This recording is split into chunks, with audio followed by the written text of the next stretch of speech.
بسم اللہ الرحمن الرحیم۔ حضرت عبداللہ بن مسعود رضی اللہ عنہما سے روایت ہے کہ رسول اللہ صلی اللہ علیہ وآلہ وسلم نے فرمایا، مسلمان کو گالی دینا فسق ہے اور اس سے لڑائی کرنا کفر ہے۔ اس حدیث مبارکہ میں نبی کریم علیہ الصلاۃ والتسلیم نے ہم گنہگار امت کے لیے دو باتیں عطا فرمائی، ارشاد فرمائی۔ پہلی بات کہ مسلمان کو گالی دینا فسق ہے، یعنی نافرمانی کا عمل ہے، اچھا عمل نہیں ہے۔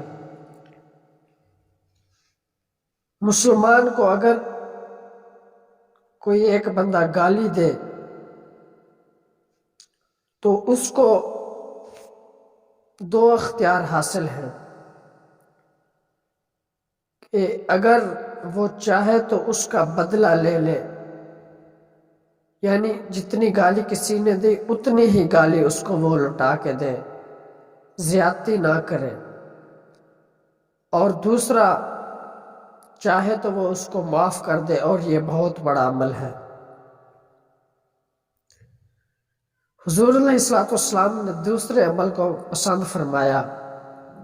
آپ نے فرمایا کہ صبر کرو، اگر تمہیں کوئی بات کرے، کوئی گالی دے تو اسے معاف کر دیا کرو۔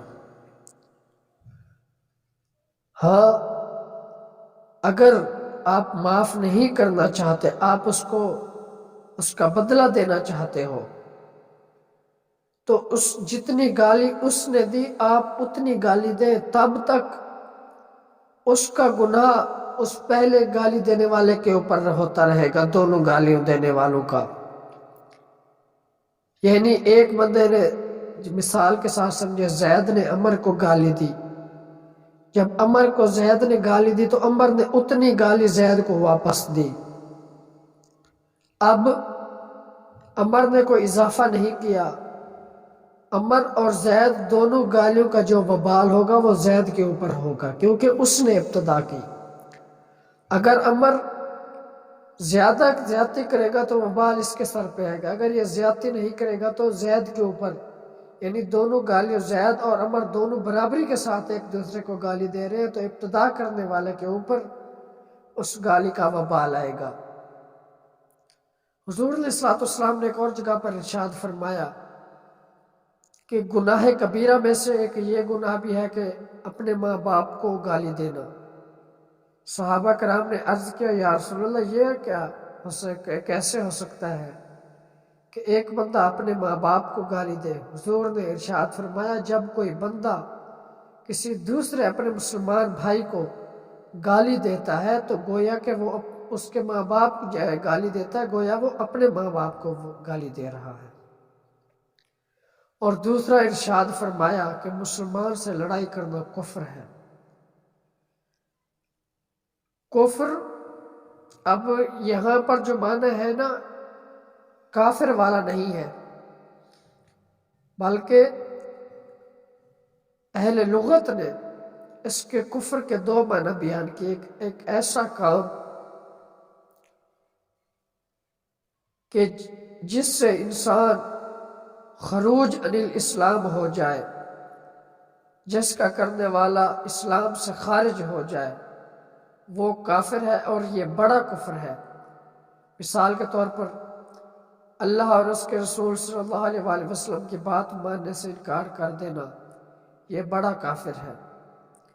جبکہ دوسری قسم، جس کو امام بخاری اور دوسرے ائمہ نے بھی ذکر کیا، یعنی یہ کفر بڑے کفر سے چھوٹا ہے، یعنی اسلام میں رہ کر کفر کے کسی کام کو ارتکاب کرنا، یعنی اسلام میں رہتے ہوئے اللہ رب العالمین کے محبوب علیہ السلام کے بتائے ہوئے رستے سے روگردانی کر لینا، یعنی آپ کی بات کو تسلیم کرتا ہے لیکن اس پر عمل نہیں کرتا۔ اس کی مثال یہ ہے کہ حضور علیہ السلام نے سے ارشاد فرمایا، ایمان کی 60 یا 70 سے زیادہ شاخیں ہیں، جن میں سب سے چھوٹی شاخ راستے سے تکلیف دہ چیز کو دور کرنا ہے۔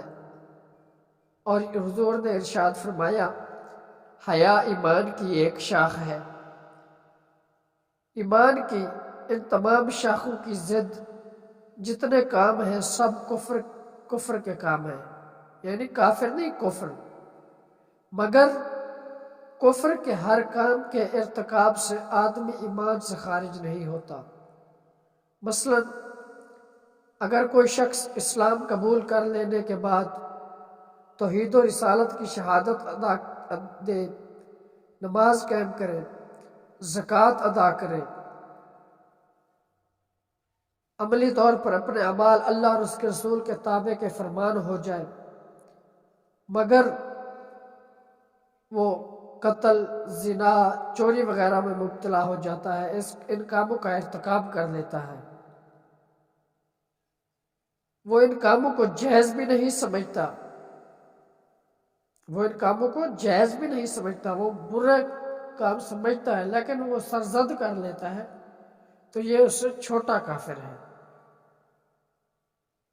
حضور علیہ الصلوۃ والسلام نے اپنے صحابہ کرام کو ان دونوں باتوں سے بھی منع فرمایا اور ہم امت کو بھی بتایا کہ اے آنے والی میری امت، تم اپنے مسلمان بھائی کو گالی بھی نہ دینا اور اپنے مسلمان بھائی سے لڑائی بھی نہ کرنا۔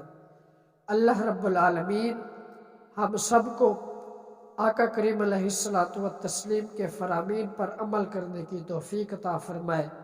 آمین ثم آمین، وما علینا الا البلاغ المبین۔